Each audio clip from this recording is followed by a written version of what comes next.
한번 따라서 합시다. 구원의 문 되신 예수님. 오늘 예수님께서는 이스라엘 백성, 유목민인 이스라엘 백성들이 날마다 아침 저녁으로 생활 속에서 양을 인도하고 먹이고 키우고 번식시켜서 생활해 갑니다.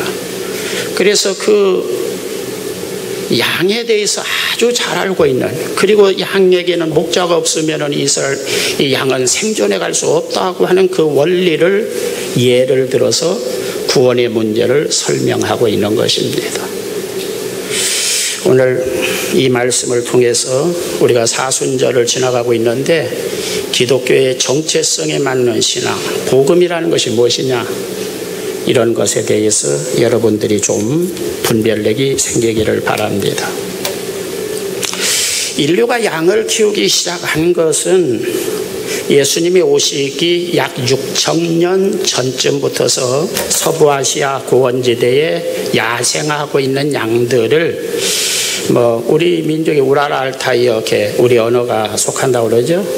우라라 알타이어 족들이 잡아다가 키운 데서부터서 양을 가축으로 키우기 시작했다.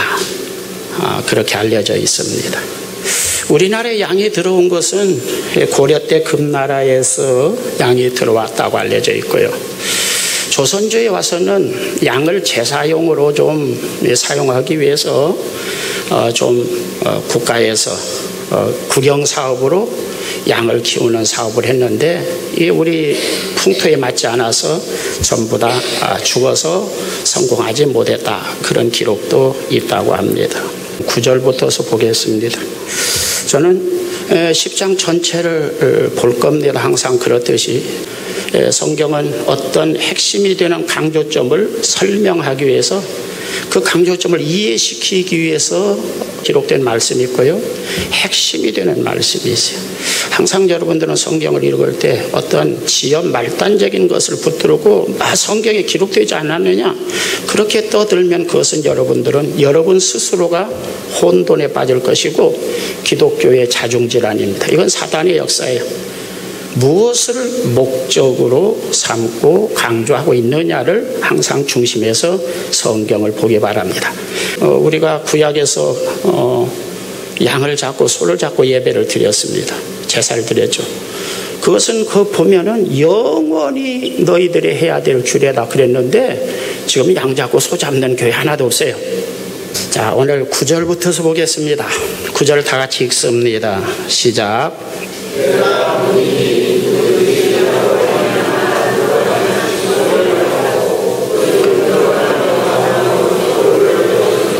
9절 앞에 몇 절입니까? 앞에 절도 읽습니다. 시작.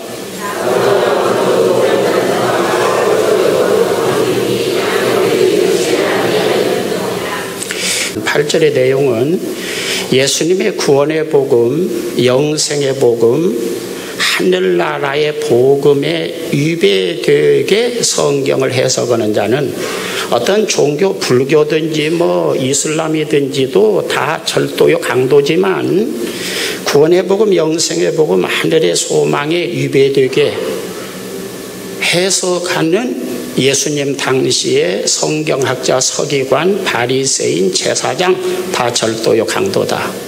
싸잡아서 그렇게 말합니다. 이건 예수님의 십자가를 바로 앞에 두고, 예수님의 사역은 요한복음 12장에서 끝납니다. 지상생애는 13장에서 제자들하고 성만찬하고 십자가에서 죽으시고 그렇게 되어 있습니다. 그리고 나머지는 이제 성만찬 자리에서 설교하는 것이 14장 15장 내용이죠. 그렇기 때문에 지금 요한복음 10장은 예수님 사역 말기에 해당하는 겁니다. 구약을 해석함에 있어서 윤리, 도덕, 무슨 인간의 행복, 축복, 그것을 중심에서 지나치게 강조하는 건 어쩌면은 예수님의 입장에서는 지금 절도요 강도라고 싸잡아서 일축하고 그 다음에 내가 구원의 문이다, 그렇게 말씀하신 겁니다. 이해가 있기를 바랍니다. 여기 문이라고 하는 말은 그냥 헬라어에서 뒤란데 우리가 잘 아는 정문, 뭐 뒤에 비상문이 아니라 정문을 뜻한다고 이해하면 좋겠습니다. 여기 말미암아라고 하는 말이 구절에 있어서 굉장히 우리가 이해를 해야 될 구절입니다. 이 디아라고 하는 건 자주 쓰는 헬라어에서 어디나 뭐 약방의 감조처럼 따라다니는데 때문에 무엇을 통해서 원인이나 동기나 출발점이나 어떤 시작을 항상 이야기할 때에 이 디아라고 쓰고 그 다음에 번역은 어떤 때는 때문에 어떤 때는 말미암아 어떤 때는 인하여 이렇게 번역을 하는 겁니다. 그러니까 예수님이 우리가 구원받는 신앙의 출발점이다 이겁니다. 그리고 예수님을 믿는 이 구원받는 믿음에 이르지 못했다면 아직 시작도 하지 않은 것이다. 여러분들은 교회를 다녔다고 할지라도 기독교라고 하는 종교를 믿느냐, 정말 예수님을 믿고 구원받고 영생에 이르게 하는 복음의 대전제에 부합하는 신앙생활을 하고 있느냐, 이 문제는 여러분 스스로가 잘 이해를 해야 될 문제입니다. 그래서 이 구원의 문이 되시는, 우리에게 구원과 영생 하늘나라에 들어가게 하시는 그 예수님을 제대로 영접하고 믿지 않았다면 뭐 그가 기도를 많이 한다든가 환상을 본다든가 예언을 한다든가 별스럽게 여러분이 그냥 막 가슴이 울렁거릴 만큼 설교를 잘하는 목사라든가 뭐 충성스러운 신자라든가 아직 신앙의 정코스, 기독교의 예수님이 말씀하시는 신앙의 정코스에는 아직 시작도 못한 겁니다. 영적으로 그런 의미를 가지고 있습니다. 바울 사도의 서신에서 수없이 강조하는 겁니다. 그냥 교회 예배 열심히 기도하고 헌금하고 충성하면 내가 신앙생활 잘한다, 그렇게 지금 이해를 하고 있으니까, 그리고 그런 근거를 자꾸 이야기하는, 그렇게 성경을 해석하는 분들이 있으니까 여러분들은 여러분 구미에 맞는 어떤 것을 선택했지만 여러분 구미에 맞는다고 성경이 제대로 해석된 건 아닙니다. 하나님께서는 창세기 1장 2장에서 천지 창조, 인간 창조에서 인간으로 하여금 하나님처럼 영원히 에덴 동산에서 하나님과 똑같은 수준의 어떤 영성을 가지고 어떤 성품을 가지고 인간성을 가지고 하나님과 소통되면서 알콩달콩 행복하게 생활하기를 원하셨습니다. 그러나 인간은 하나님의 이런 계획에도 불구하고 그냥 하나님의 단 하나의 명령, 복잡한 명령도 아니에요. 여러분들이 신앙생활을 복잡하다고 생각하는지 모르지만 아주 간단 명료합니다. 우리는 무엇을 하라 안 하라 그런 데에다가 연결해서 신앙생활을 해석하려고 그러니까 도덕, 윤리, 상식, 교양, 문화 이런 것에 민감한 요즘 기독교가 되었거든요.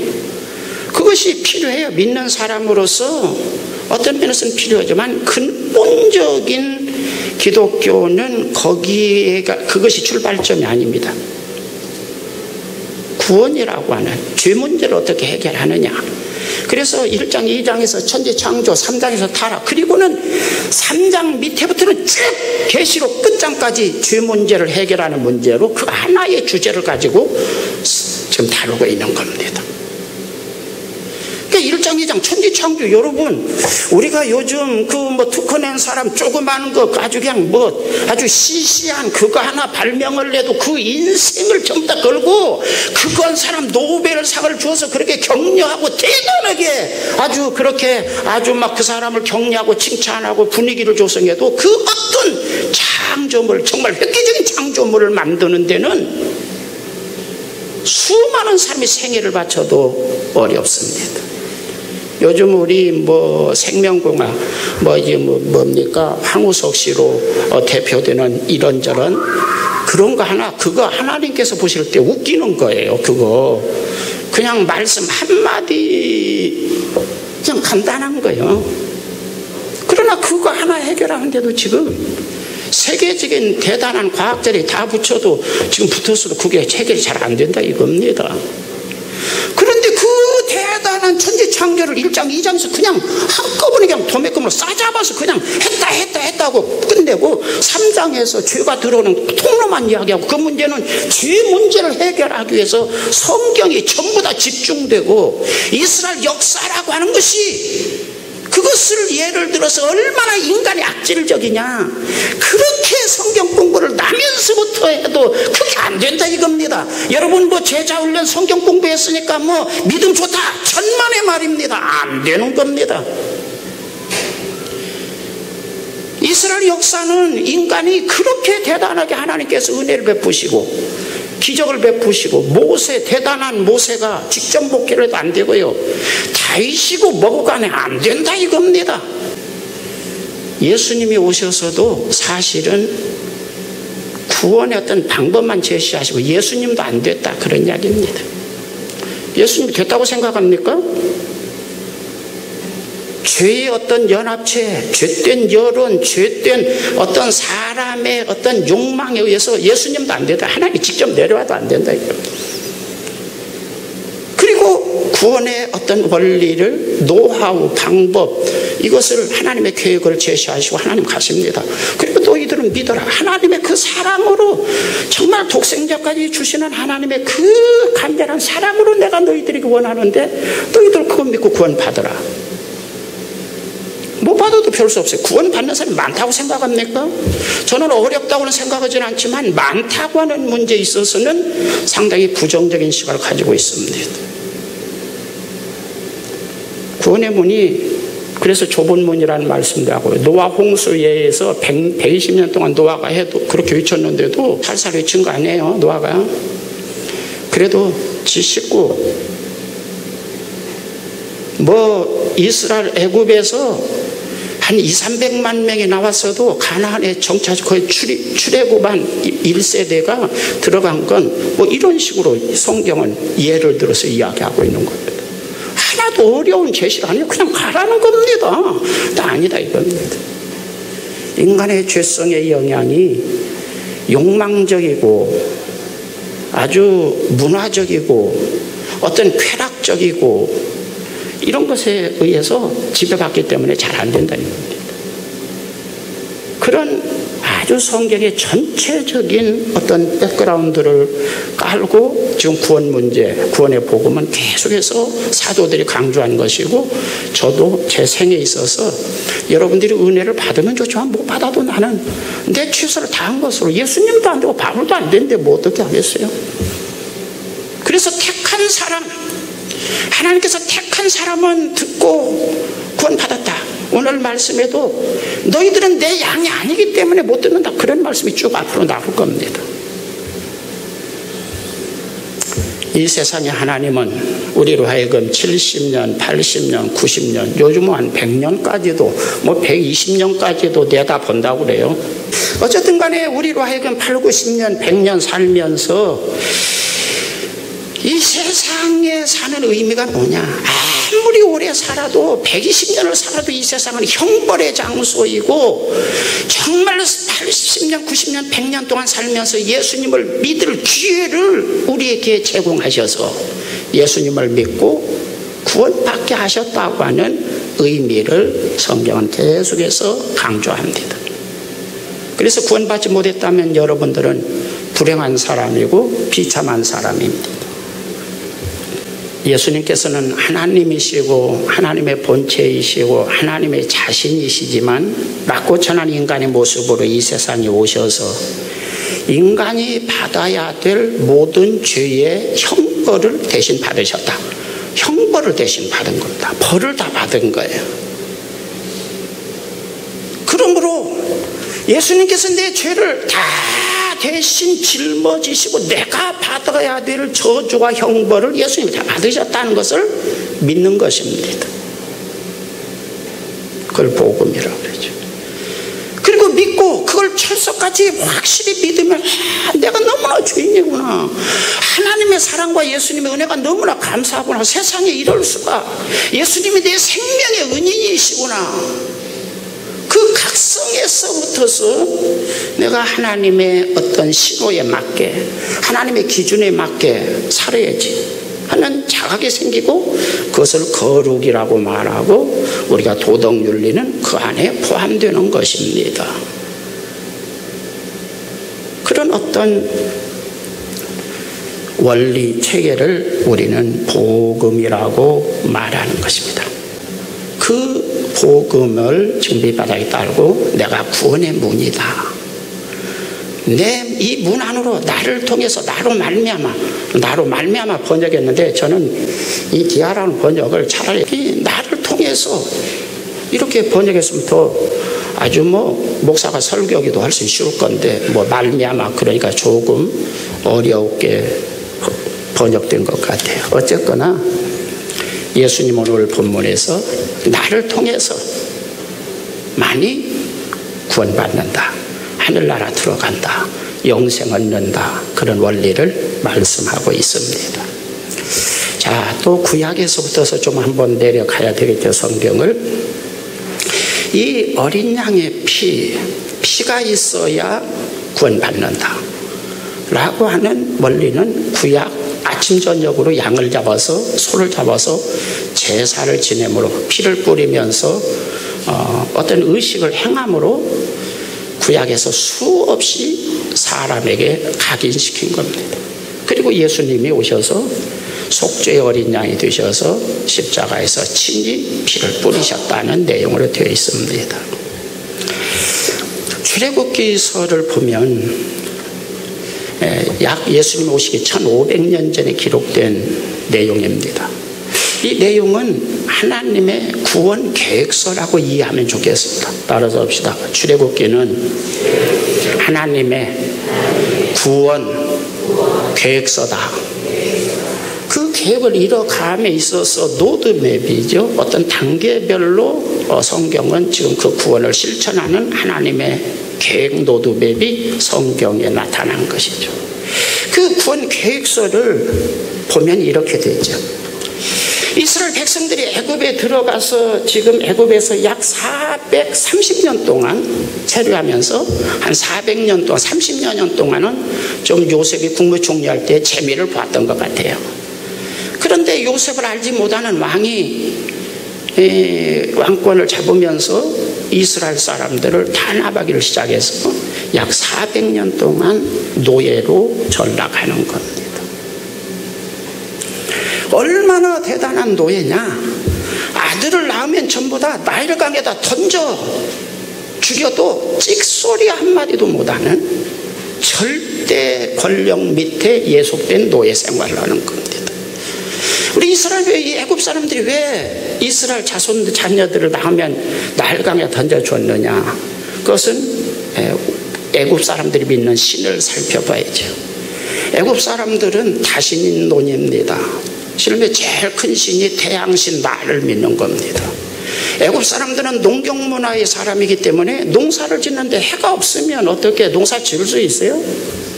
못 지니까 해가 태양신이 최고의 신이죠. 라입니다. 그 다음에는 황소를 소를 믿습니다. 우상숭배합니다.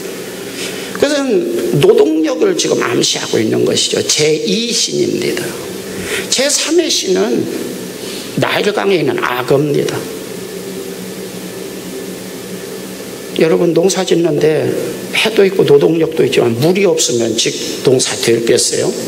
그래서 여러분 고대 문명 문화사회적으로 하면은 고대 문명 애굽의 문명은 나일강 유역의 만약 물과 삼각주 이런 것들이 이게 애굽의 문명의 어떤 밑바탕이 되었다는 것을 우리는 이미 잘 배웠을 겁니다. 그래서 나일강에 사는 물의 신, 악어를 그들은 물을 수호하는 나일강을 수호하는 어떤 신으로 그들은 이해하고 있던 것이죠. 그래서 악어밥으로 제물로 삼아서 이스라엘 백성을 너희 하나님 같은 건 힘없어. 우리가 믿는 제3의 신 악어 신만도 못해. 악어가 여러분 잡아먹는 거 봤어요? 악어는요 씹어먹는 어금니가 없고 날카로운 그래서 그냥 서로 꽉 물고 딱 해서 찢어먹는 겁니다. 막 수없는 악어떼가 들어서 그냥 막 아이들을 그냥 칼갈이 찢어먹는 겁니다. 그것을 보는 부모의 심정들은 어땠을까요? 이스라엘 백성들은 가슴이 억장이 무너지는 거죠. 그래도 찍소리에 어떻게 하지 못해요. 그냥 가슴에 한을 품고 이 억울함과 원통함과, 나는 이렇게 못 살더라도 내 새끼들은 그래도 뭐 잘 돼야 후대가 있겠는데, 우리나라의 기러기 아빠 혼자 그 돈 벌어서 직장 생활하면서 라면이나 끓여 먹으면서도 아들을 잘 되라고 저 미국이나 저런 데 유학 보내는 기러기 아빠들의 이야기, 그들의 마음의 한이 무엇이었을까요? 신분 상승을 위해서 나는 이렇게 말단 사원으로 살지만 너만은 그래도 하버드를 졸업하고 스탠포드를 졸업하고 뭐 그렇게 해서 좀 이 애비의 한을 좀 풀어다오. 어떤 그런 소원이 밑바닥에 깔려 있어서 그 기러기 아빠의 외로움과 고달픔을 라면 한 끼로 때우면서 이겨나가는 건 아니었을까요? 나는 못해도 부모의 마음은 자식 너는 잘 되어다. 그런데 그 자식들이 낳는 대로 그냥 나일강에 던져서 아가들이 그냥 막 서로 그냥 살점을 찢어먹고 머리를 그냥 팔다를 찢어서 그냥 갈갈이 찢어서 그냥 꿀떡꿀떡 삼키는 그것을 보는 이스라엘의 부모의 마음은 어땠을까?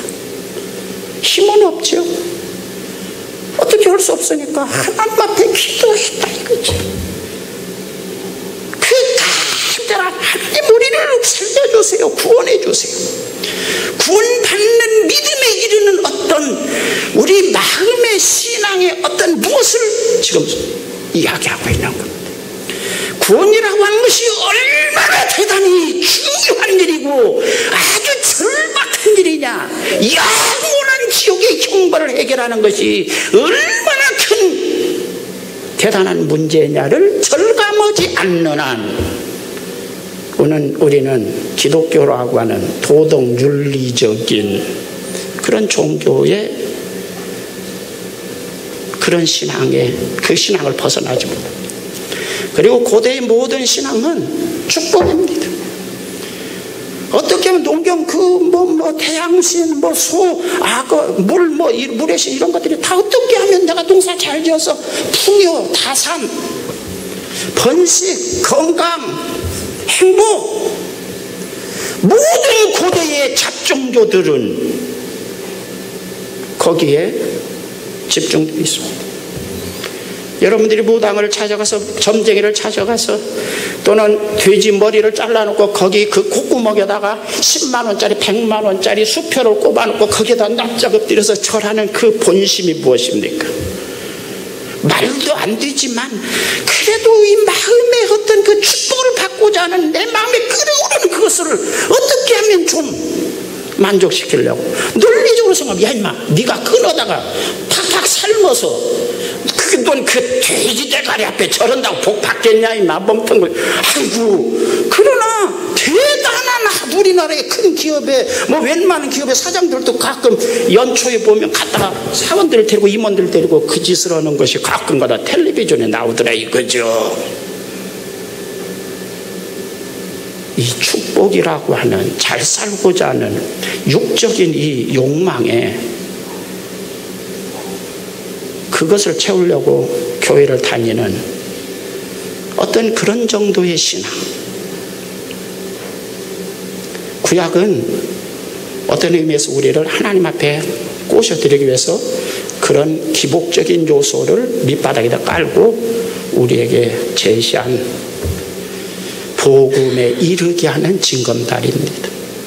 구약을 그래서 구약이라고 그래요. 옛날 구약이라고 그래요. 옛날 신앙, 우리가 신앙생활하는 근거라고 말합니다.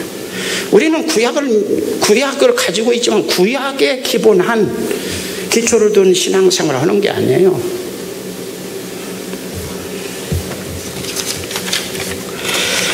출애굽기 12장을 한번 보겠습니다.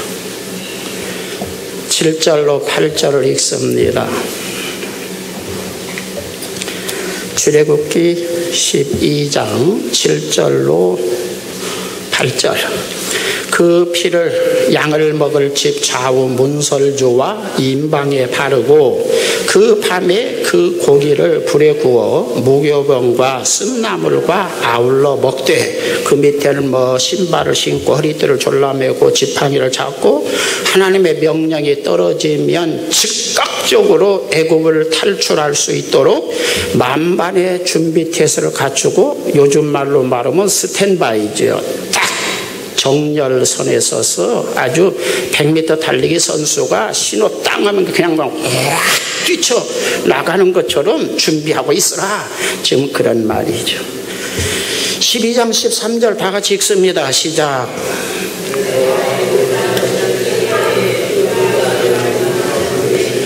너희를 위하여 표적이 될지라 내가 피를 볼 때에 너희를 넘어가리니 재앙이 너희에게 내려 멸하지 아니하리라. 자, 이 성경을 12장을 보면 이 준비 기간을 한 4일 정도 주신 것 같아요. 그래서 열흘날 붙어서 준비를 해서 양을 잡고 이렇게 해서 14일 날 나흘 후에 밤이 되면 딱 그날 깊은 밤에 막 깊은 밤 그 심판의 사자 죽음의 사자가 액션을 하기 전에 문설주 임방에 발라라. 그래서 나흘간의 준비 기간을 충분히 주신 겁니다. 어때요? 양 새끼 양도 좋다. 내 집이 뭐 새끼 양 없어 가난한 사람 없으면은 이 두 사람 세 사람이 어울려서 양을 잡아 그 피를 대에다 받고 딱 준비하고 있어라 이거죠. 그리고 딱 14일 날 쫙 발라라 이겁니다. 그런데 13절에서 제가 다 설명을 하면 시간이 뭐 너무 길 거니까 표적이란 말만 좀 하겠습니다. 이것이 표적이다. 그렇게 됐습니다. 13절에 그렇죠. 이것이 표적이 되리라 그랬죠. 거기 보니까 너희를 위한 표적이 되리라. 내가 피를 볼 때에 넘어갈 것이다. 표적. 신약성경에서 요한복음에도 표적이라는 말이 7번 나옵니다. 그런데 이 표적이라는 말 히브리어에서 오트, 서명 또는 표식, 기적, 증거물, 보증서, 비범함. 그런데 가장 중요한 것은 인감도장으로 찍다. 그런 말입니다. 일반적으로 일반 서민들이 사용할 때는 인감도장으로 찍어서 보증하는 겁니다. 여러분 인감도장을 언제든지 찍는 거예요? 그냥 뭐 한 100원짜리 한 10,000원짜리 물건 사면서 인감도장 막 찍습니까? 인감도장 언제 찍는 거예요? 이건 말이지 집 몇 억짜리 계약할 때나 정말 이해관계가 큰 어떤 중요한 문서를 이건 분명히 내가 찍은 것이다. 내 의지로 내가 결정한 것이다 하는 것을 드러내기 위해서 인감도장을 찍는 겁니다. 고대의 로마의 황제나 애굽의 황제는 인감도장을 거의 두지 않습니다. 우리나라 뭐 어디 찍는 게 아니라 반지로 끼고 있으면 다른 사람이 도용하지 못합니다. 짐이 인가하노라. 도장으로 이렇게 로마 황제 가이사의 명령 인가 짐이 허락하노라. 아무도 인감을 도용 못해요. 이 반지 내 손가락을 잘라가지고는. 그래서 고대의 대단한 황제들은 여기에다가 더해서 허락하노라 빵 찍는 겁니다. 중요한 것을 결정할 때의 인감도장, 증거물, 직접 요즘은 직접 서명 그런 뜻으로 번역되는 말이 오트입니다. 그럼 이 성경을 여기다 대입해서 이 표적이라는 말을 잘 한번 설명해 보십시오. 너희들이 내가 그날에 마지막 날에 최후의 날에 심판의 날에 내가 죽일 사람과 살릴 사람을 구별하기 위해서 내가 암행할 것이다. 밤에 내 심판자들을 거느리고 쫙 거느리고 그 밤에 암행할 건데 너희들은 너희 진분 설주 임방에다가 양을 잡아서 피를 발라놓아라. 밤 깊은 밤 아무리 칠흑같이 어두운 밤에도 내 눈에 그 피가 선명히 보이도록 칠하고 또 칠해서 선명히 그 피를 칠해라. 내가 그 밤에 피가 있는 집은 넘어갈 것이고 피가 없는 집은 어느 집이든지 간에 들어가서 숨통을 끊어 놓을 것이다. 만약 어떤 사람이 나는 이스라엘의 납비입니다, 나는 하나님의 말씀을 주물럭거리면서 지금까지 살았습니다, 나는 악한 일을 한 번도 한 기억이 없습니다, 나는 선한 사람이고 지금까지 하나님의 뜻대로 살았습니다, 그러지 굳이 무슨 피가 필요할까요? 하나님은 그것도 구분 못하십니까?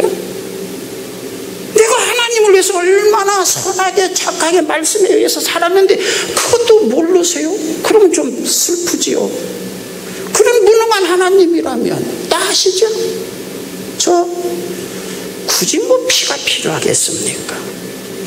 어때요? 그 밤에 그 하나님께서 심판의 그 사자들을 거느리고 지나갈 때 그 사람 숨통을 끊었을까요? 안 끊었을까요? 이런 싸가지 없는 새끼가 내가 말한 것을 뭘로 들어? 나는 네가 선하냐 악하냐 그런 것을 따지지 않아.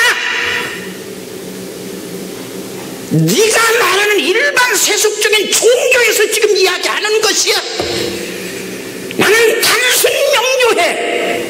피를 발랐느냐 안 발랐느냐 그거 하나에 의해서만, 그것만이 내가 보증하는 보증서이고 내가 너에게 말하는 선명한 신호요 메시지다. 뭘로 듣느냐 이런 엉터리 같은 놈. 오히려 더 역정을 내시면서 숨통을 끊어버리지 않았을까, 이런 생각을 합니다. 여러분들이 신앙생활할 때에 도덕 윤리적으로 기독교를 접근하면 그때부터는 여러분은 신앙에 이르지 못합니다. 기독교라고 하는 종교를 믿는 것이죠. 성경을 깊이 보면 종교성과 종교도 있어요. 왜냐하면 하나님의 형상을, 생명을 받은 사람이 하나님의 마음을 가지고 산다면 이웃을 사랑하고 선하고 도덕윤리, 남의 아내를 뺏거나 간통하거나 남의 것을 도둑질하거나 속이거나 그러지 않을 것이니까요.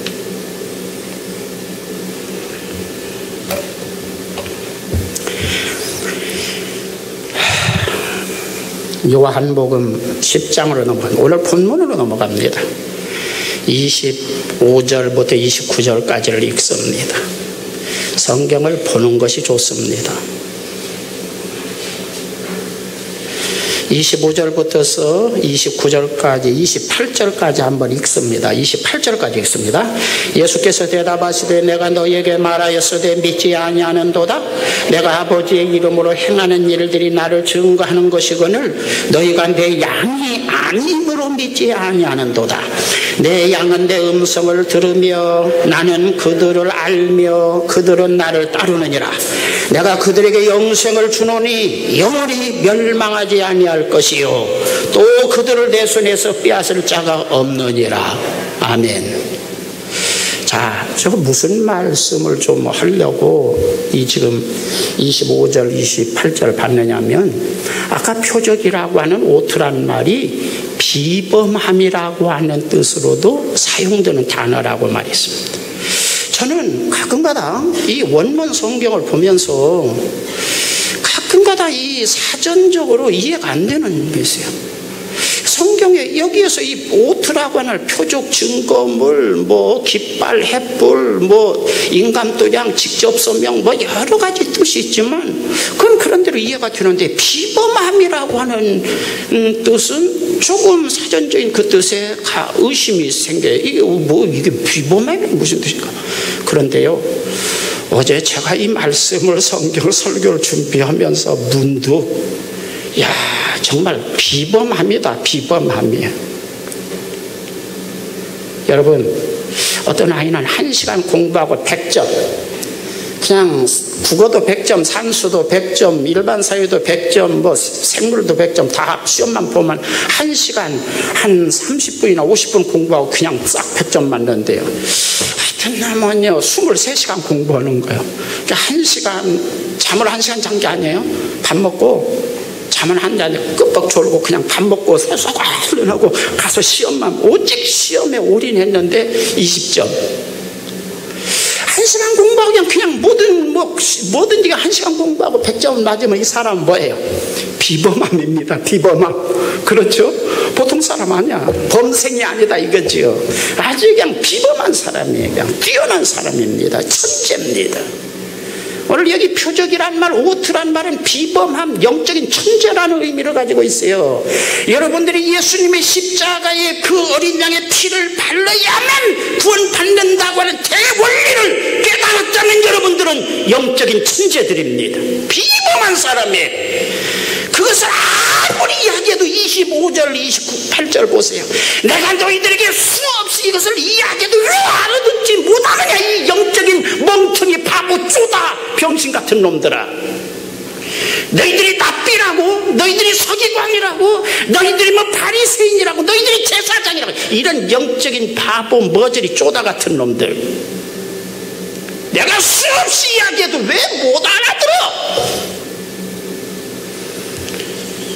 예수님의 십자가의 보혈, 공로, 구원, 영생, 이것을 핵심으로 하는 복음을 여러분들이 이해했다면 여러분들은 영적인 비범한 사람들입니다. 영적인 천재들입니다. 할렐루야, 할렐루야. 나는 안 그런데 뭐 어쩔 수 없지요. 그것이 여러분의 수준이니까요.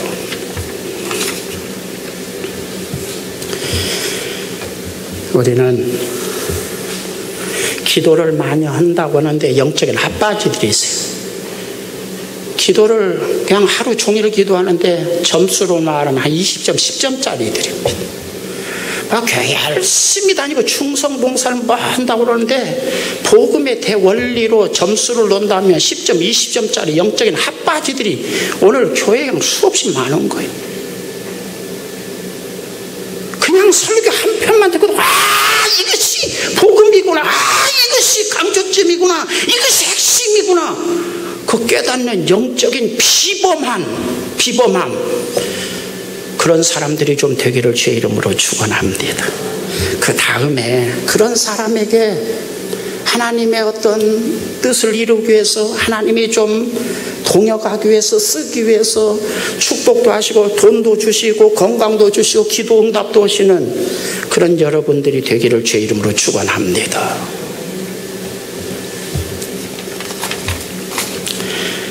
그 다음에 출애굽기 12장으로 넘어갑니다. 왜 왔다 갔다 하느냐? 조는 사람이 있기 때문입니다. 성경을 왔다 갔다 해야 정신이 바짝 나서 그런데 그냥 내가 설교만 하면 졸더라고요. 그래서 어떤 교회는 그냥 졸지 않도록 찬송을 하고 그런데 나는 찬송 부를 시간 없어요. 그냥 성경, 차지해야 될 성경을 일부러 그냥 좀 왔다 갔다 하게 해서 정신을 좀 차리게 하는 겁니다. 12장 7절을 읽습니다. 시작. 자, 그 피를 양을 먹을 집 좌우 문설주와 임방에 바르고, 그렇게 했습니다. 거기 보면 집 좌우 문설주, 거기에 이 집 좌우란 말 쉐나임이라는 히브리어를 썼습니다. 이중, 반복, 거듭, 격결이, 확실하게 12번 모두 이런 뜻을 가지고 있는 단어입니다. 그런데 거기에 12번이라는 말을, 그러니까 확실히 모두 다 확실하게 12번, 그 해석에다가 무게를 두고 해석하면, 자, 밤에 아주 깜깜한 오밤중에, 칠흑 같은 밤에 하나님께서 죽음의 사자를 거느리고 쫙 지금 암행하실 때 내 눈에 선명히 보이도록 너는 그 어린 양의 피를 바르고 12번이고 그냥 12번, 숫자는 12번이야 100번이고 발라서 확실히 내 눈에 선명히 보이도록 발라두어라. 집 좌우 임방에 저는 확실하게 선명하게 네 눈이 아니라 내가 볼 때 하나님의 기준에서 하나님의 눈에 선명히 보이도록 발라라 이겁니다. 네 눈에 보이든 안 보이든 그것이 문제 문제가 아니야. 여러분 보십시오. 자, 피를 밖에다 발랐을까요? 안에다 발랐을까요? 밖에다 바르고 안에 들어가서 문을 딱 걸어 잠궜으면 내 눈에는 안 보여. 네 눈에 보이는 건 네 마음에 내가 발랐다는 어떤 확신, 의심이 나면 12번이나 발라서 의심 나면 12번 바르는 거예요. 이거 이렇게 되나? 또 바르고 이것도 좀 미심쩍게 또 바르고 그냥 막 확인하고 12번이고 그냥 확실하게 확인해서 문 걸어 잠그고 있어도 내가 피를 확실히 발랐다고는 나의 확신과 또 하나님께서 그 심판하시는 주권자 하나님이 그 밤에 칠흑 같은 밤에 빛이 한 점도 없는 밤이라도 하나님 눈에 선명히 보이도록 하나님의 헷갈리지 않게 이걸 맞았다고 할 거냐 틀렸다고 할 거냐 이거 말이죠. 대학교에서 강의를 하다 보면 이게 이 레포트 보통 많이 쓰는데 이걸 60점 줘야 될 거야 50점 줘야 될 거야 이거 참 헷갈리네 이거. 아니야, 분명하게 선명하게 하나님이 그 밤에 그냥 싹 지나가면서 그냥 아주 단순 명료하게 직선적으로 그냥 생각할 것도 그냥 죽여 살려 그냥 할 수 있을 만큼 분명하게 피를 발라라 이겁니다. 구원의 원리를 잘 이해하셨습니까? 여러분, 저의 목회는, 저의 설교는 이 구원의 복음에다가 초점을 맞추고 다른 것은 별로 안중이 없습니다. 우리 교회 처음 나오신 분들은 문화, 저는 그런데 별로 신경 안 써요. 도덕윤리, 우리 교회 다 깨끗한 교회입니다. 계집지로는 글쎄 모르겠어요. 장로님들 담배 피고 술 마시지 않고요. 우리 교회 대다수 안보 안수협에서 노름하고 그런 아주 일확천금에 남의 속여먹고 그런 사람 없고요. 나는 그런 설교 잘 안 해도 우리 교회 그런 사람 없어요. 하나님의 생명이 들어오면 성령께서 역사하시면 하라고 해도 그건 어려운 겁니다. 여러분 속여먹고 살으라고 하면 그거 어려워요. 나도 너 도둑질해 먹고 살으라 그러면 이거 그냥 도둑질 안 하고 사는 게 편하지 도둑질해 먹고 사는 건 무지무지게 힘든 겁니다. 너 날마다 계집질하고 살아. 이거 못해요. 이거 못합니다. 하라고 해도 못해요. 이거 생명이 다르기 때문에요. 할렐루야죠. 저는 우리 교회 도덕 윤리 상식 문화 그런 설교 별로 안 해도요 우리 교회 그런 사람 없어요. 다른 교회처럼 지저분하지 않아요. 그런 설교 별로 안 해요. 정말로 안 합니다. 여러분들이 저기 1년 12달 거의 설교라면 구원과 영생과 하늘날 이 설교를 오늘 같은 수준의 설교를 계속해서 하지만 무슨 계집질하고 그런 사람 없어 우리 교회에. 하나님의 은혜인 줄 압니다. 여러분들이 너무나 믿음이 좋으셔서 영적인 비범한 사람들이기 때문에. 그래서 저는 어떻게 하면 여러분의 마음 분선주 임방에 예수님의 보혈 구원의 보혈을 선명하게 칠하도록 자극하고 신앙을 유도할 수 있을 것인가, 거기에 관점을 둔 설교 외에는 거의 설교를 하지 않습니다. 그러니까 멍텅구리 같은 목사죠, 어떻게 보면. 그러나 하나님은 기뻐하시는 설교를 하고 있다고 저는 확신합니다. 한번 옆에 사람과 인사합시다. 천국에는 개구멍이 없어요. 제가 오늘 시간 길어서 생략한 게 뭐냐면, 우리 그 문이라고 하는, 동양에서 문이라고 하는 것은 개구멍으로 다 밑으로 기어다니도록 만들었습니다.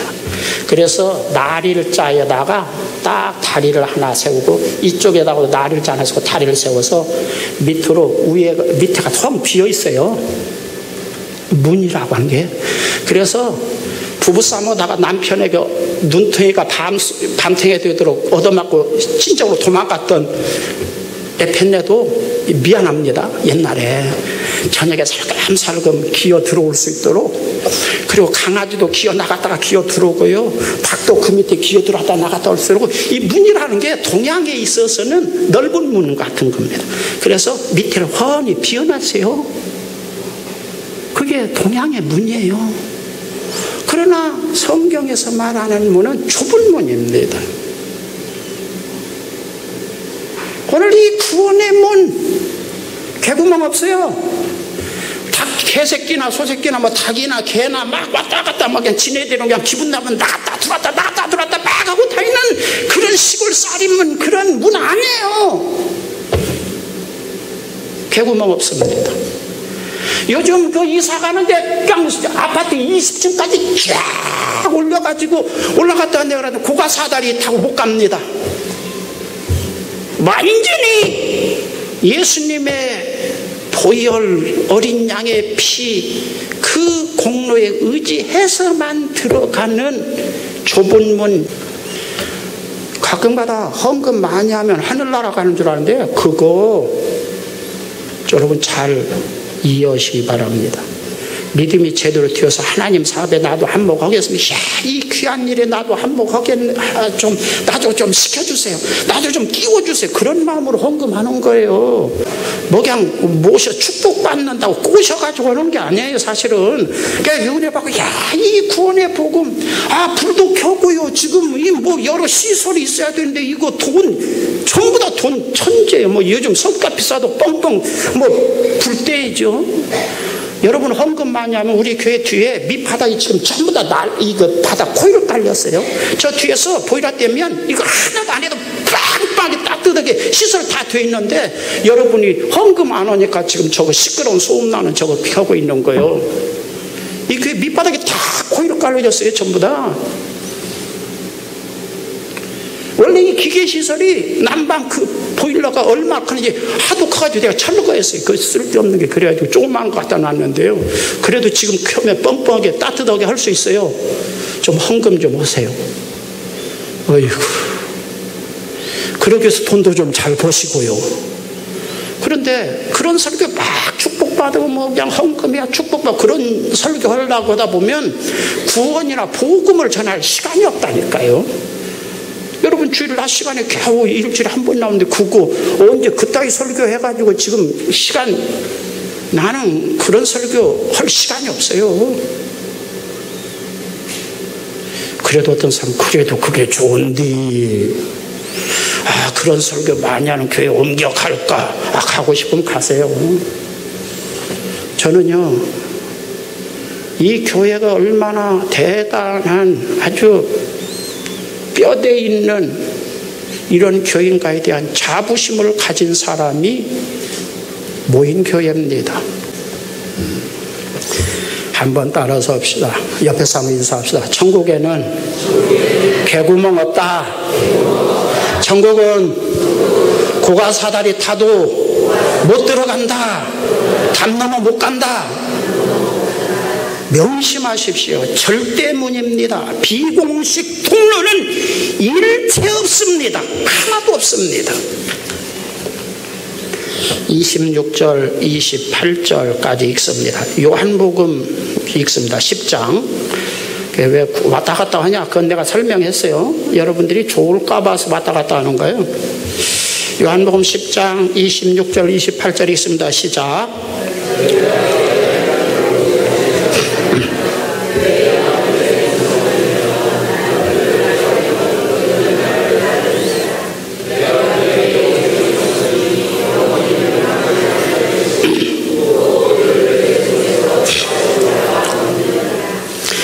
자, 거기에는 교회 안에는 양이 두 종류가 있다. 하나는 내 음성을 듣고 말하자면 구원의 문으로 들어간 예수님의 양, 생명을 얻는 양, 구원받은 양이 있고요.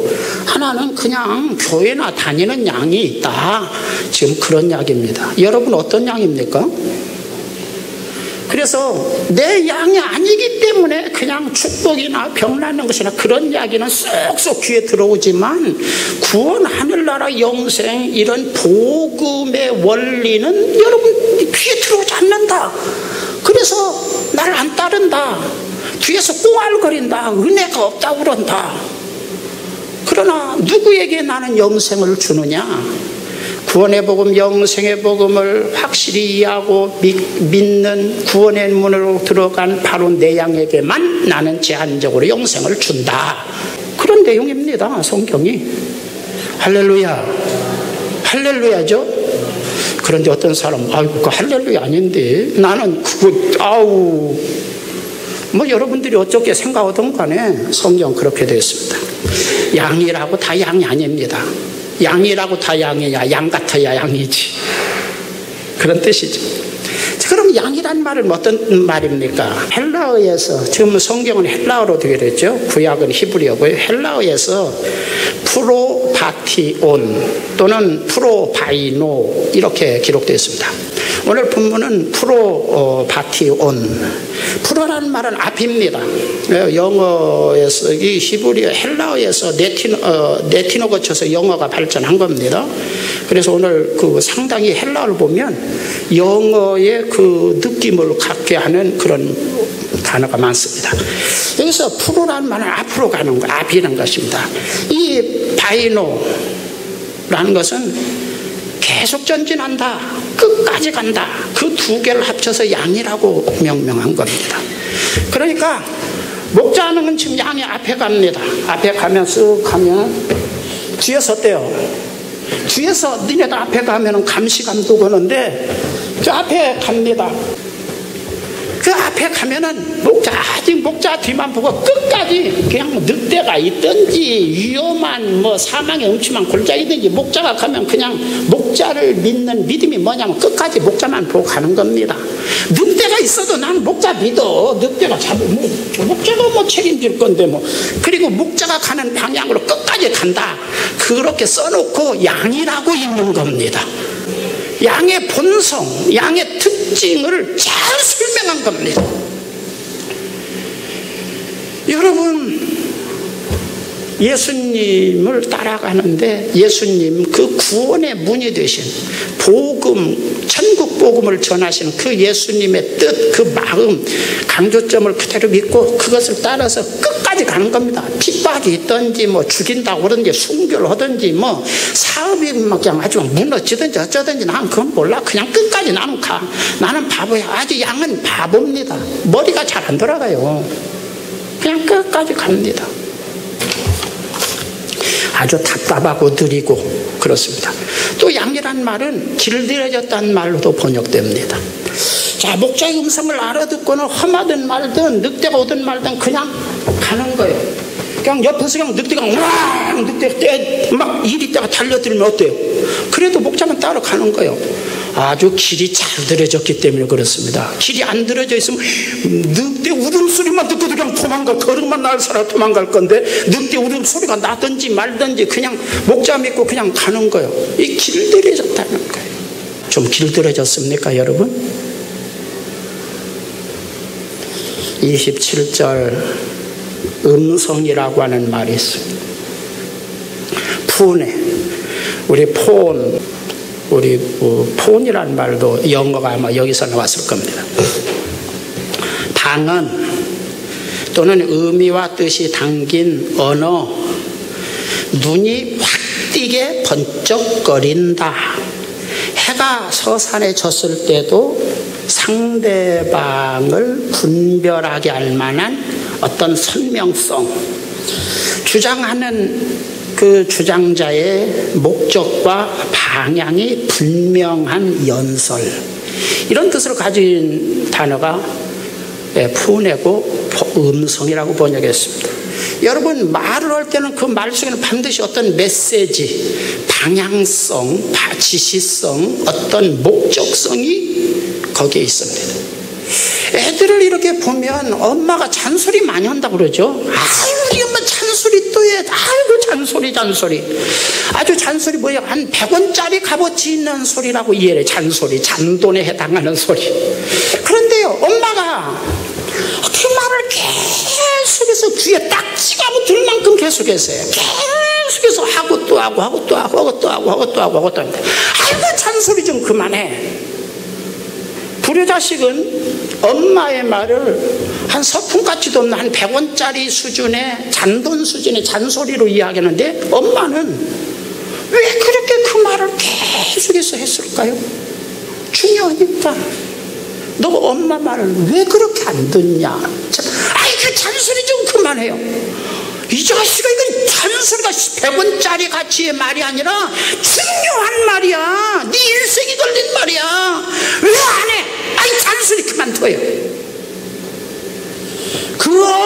내가 가지고 있는 그 말 속의 메시지, 지시성, 어떤 방향성, 목적성을 그는 지가 생각할 때 맞지 않는다고 무시하는 거, 잔소리로 일축합니다. 여기서 말하는 주님의 음성은 내가 하는 말은 너희들이 그냥 시시한 말로 들리지만 이 구원의 원리의 말은 폰에 보면은 100가지가 있는데 그 중에 반짝 다이아몬드가 반짝하는 것처럼 반짝반짝하는 아주 값어치 있는 너희 눈에 확 띄게 하는 설명한 목적이 분명한 그런 말을 나는 너에게 했다. 그런데도 무슨 말인지 못 알아듣는다. 내 양이 아니니까, 생명의 DNA가 틀리니까, 너희들의 욕망이 다르니까, 너희들의 욕망에 맞는 말을 내가 잘하지 않기 때문에 너희들은 내 말이 은혜가 되지 않는다. 그 자체가 너는 구원받지 못하는 것이다. 구원의 복음이 여러분들이 귀에 잘 안 들어옵니까? 구원받지 못한 겁니다. 꼭 그렇게 단정적으로 말하면 하나님께서는 야 임마 네가 뭔데 임마 구원 받았니 안 받았니 그런 말을 해. 그건 내 주권이야. 저는 가끔마다 그런 주님의 책망을 듣습니다. 그러나 그럼에도 불구하고 주님 구원받지 못한 증거입니다. 어떤 면에서는 대다수의 오늘 사람들은 기독교라고는 종교를 믿는 것은 아닌지 문화 수준, 도덕윤리 수준, 축복을 받는 수준, 종교입니다. 무당도 그런 이야기 많이 하고요. 불교도 그런 이야기 많이 합니다. 불교도 기적이 있더라고요. 불교도요. 그냥 절을 3000배 하면 그냥 무엇이든지 무슨 소용이 다 이루어진답니다. 어? 여러분 기독교만 기도응답이 아니라 불교도 하면요 100일 공들이면요 다 이루어진답니다. 기도응답 아니겠어요? 소원 성취 아니겠어요? 그 여의주, 그 불교의 상징적인 용의 여의주, 그거 가지고 있으면 내 뜻대로, 여의주라는 건 뭐예요? 내 뜻대로 무엇이든지 이루어지게 하는 구슬이다 이거죠. 그냥 아주 막 이런 거 강조해요. 기독교도 그런 면이 구약에서 있어요. 그러나 기독교의 핵심은 구원의 복음입니다. 할렐루야. 다 26절 한번 보고 끝내겠습니다. 26절 거기 26절만 읽습니다. 시작. 자, 내 양이 아니기 때문에 안 믿는다. 목사가 설교 잘못해서 안 믿는다가 아닙니다. 성경 공부 많이 안 해서 안 믿는다는 거 아닙니다. 저는 성경 공부 많이 시키기도 했어요. 제 서재에 가면 그 출석부 보면 우리 지금 그냥 그 시간에서 수십 시간을 성경 공부한 그 기록이 다 남아 있습니다. 그런데요, 성경 공부 안 해서 잘해서 믿는다. 물론 그럴 수도 있죠. 그러나요, 아까 영적인 비범이라고 그래서 비범 한마디만 척해도 그냥 어떤 사람은 교회에 잘 안 나오는데 그냥 복음의 원리를 꿰뚫어보고 그 중심에 신앙을 뚫뚫 뭉쳐진 사람이 있어요. 감동해요. 그래도 교회는 좀 나오지. 그러니까 옳지, 교회 안 나와도 되는구나. 그렇게 자극받으면, 영적인 분재들이 그런 자극을 받으면 여러분들은 멸망의 지름길로 지금 들어가고 있는 겁니다. 분재는 자꾸 더 많이 배야 됩니다. 더 많이. 여기서 믿지 아니하는 도다, 아니하다, 이 아니다라고 하는 헬라에서 부정하는 부정사에 네라고 하는 단어도 있어요. 이것은 무엇이 좀 이것인지 아닌지 좀 의심스럽다. 이런 투로 무엇이지만 무엇은 아니다. 이럴 때 일부는 기지만 이것이지만 일부는 맞지만 일부는 안 맞는다. 그럴 때 매라고 하는 단어를 씁니다. 그런데 여기서 우크란 말은 1%의 긍정도 없는 절대 부정입니다. 너희가 내 양이 아니다. 그 말은 1%의 가능성도 내 양일 가능성도 없다. 하나님이신 예수님이 절대 부정을 말하고 있는 겁니다. 1%도 가능성이 없다 이거죠. 구원의 복음, 영생의 복음, 천국 소망, 부활 생명에 대한 말씀이 귀넘어 들리고 자꾸 다른 것에 관심이 많고 다른 것 때문에 기도하고 열심히 한다면 경고합니다. 저는 이 말이 너무나 무서워서 1% 그렇게 말하면 제가 하나님이 아니니까 조심스러운데 이 본문의 뜻은 1%도 아니다 이런 뜻으로 가지고 있어요. 절대 부정이라고 할 때 많이 사용하는 우크라고 하는 부정사를 쓰고 있는 거예요. 무서운 말이죠. 하나도 안 무섭습니까? 그러나 구원 영생에 대한 열린 마음이 있다면, 그래서 여러분들이 나는 이거 헷갈린 마음이라면 그래도 가능성이 있습니다. 영적인 비범함은 없지만 사순절이 뭐냐?